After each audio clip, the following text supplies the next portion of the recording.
अब देखिएगा श्रीमद् भगवत गीता,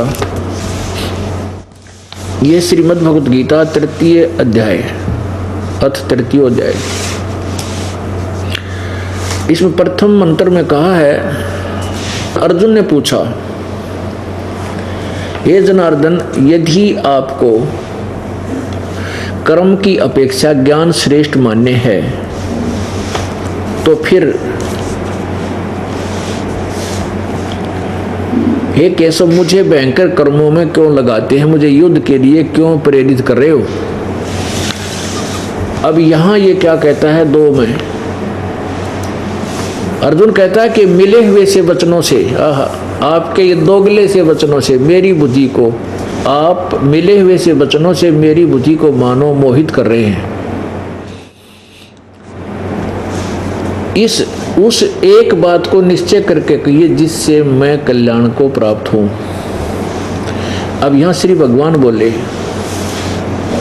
हे निष्पाप, इस लोक में दो प्रकार की निष्ठा मेरे द्वारा कही गई है,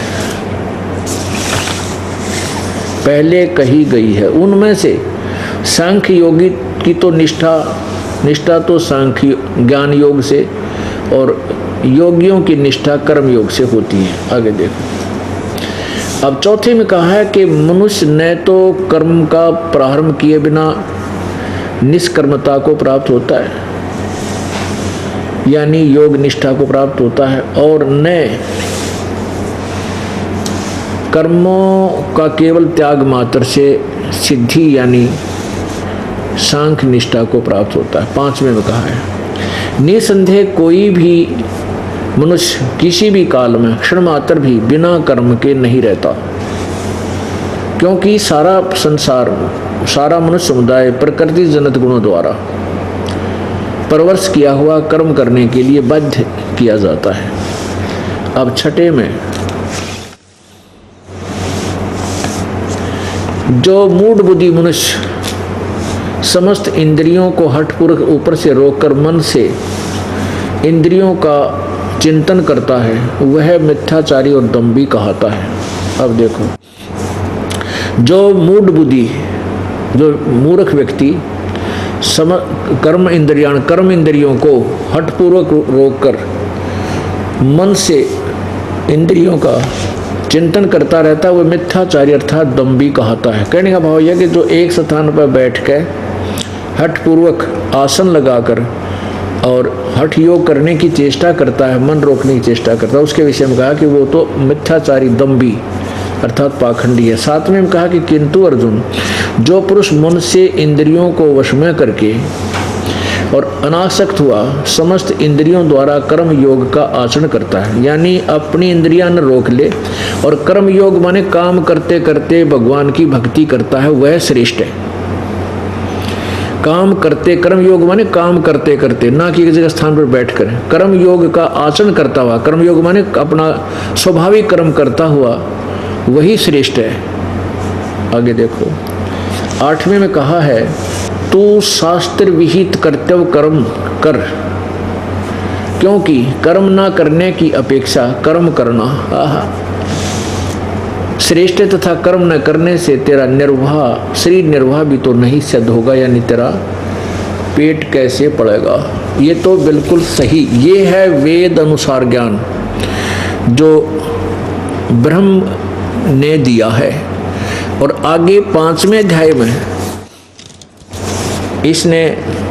15वें श्लोक तक जो ज्ञान बताया है वो इसकी अपनी थोपी हुई थ्योरी है, सिद्धांत जो वेद विरुद्ध है। देखिएगा, नहीं क्षमा करना, ये छठे में नहीं, 5वें में नहीं, छठे अध्याय में लिखा है। छठे अध्याय में लिखा है, जो एक आसन पर बैठ कर, अब छठे अध्याय में, वो 5वें में गलत कहेगा ये दास,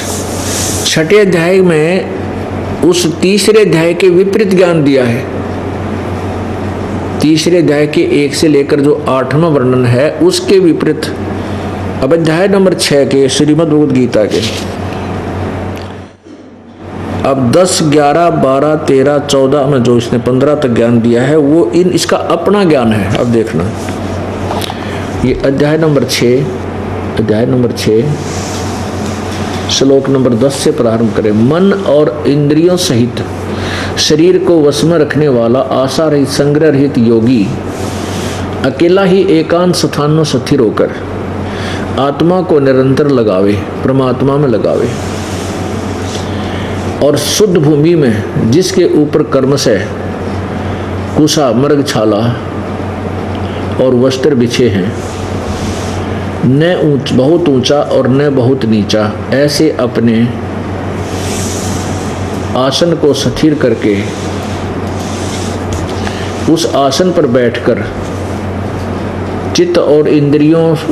की क्रियाओं को वश में रखते हुए मन को एकाग्र करके अंतःकरण की शुद्धि के लिए योग का अभ्यास करें।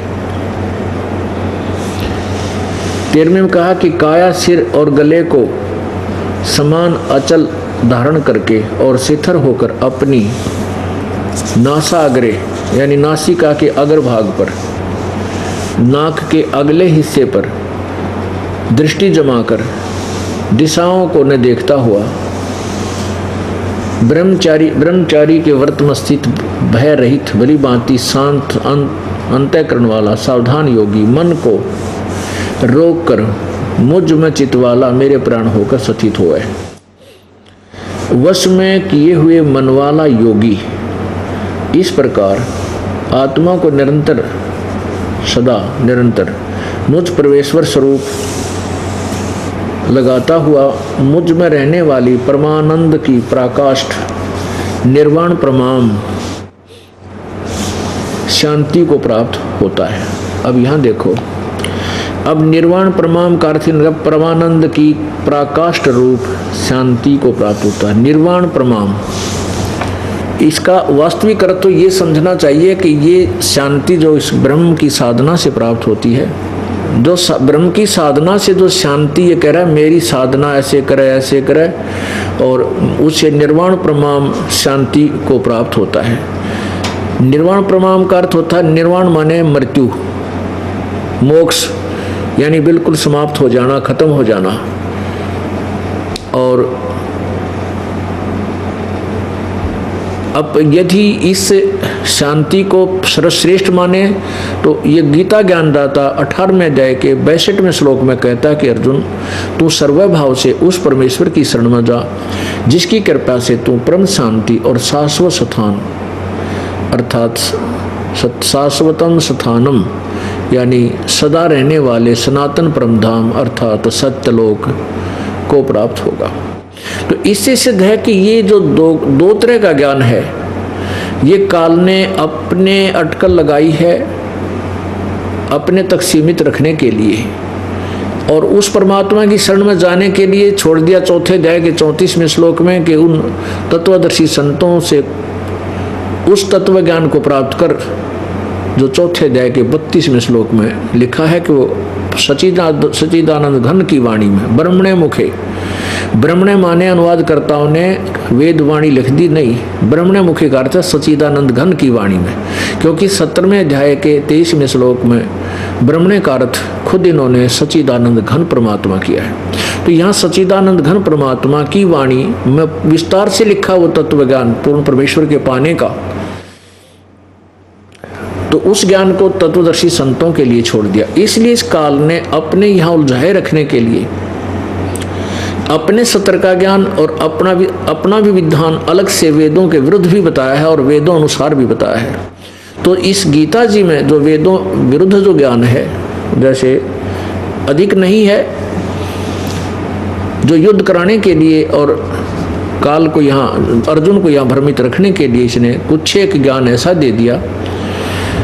जो अभी तक सुलझ नहीं रहा था। इस दास पे कृपा की परमात्मा ने अब ये ज्ञान बिल्कुल क्लियर हो जाएगा, स्पष्ट हो जाएगा, और कोई भ्रमना, कोई इसमें संदेह नहीं रहेगा। तो कहने का भाव ये है कि अब ये समझना हमने, अब देखिएगा 16वें श्लोक में फिर स्पष्ट करता है ये काल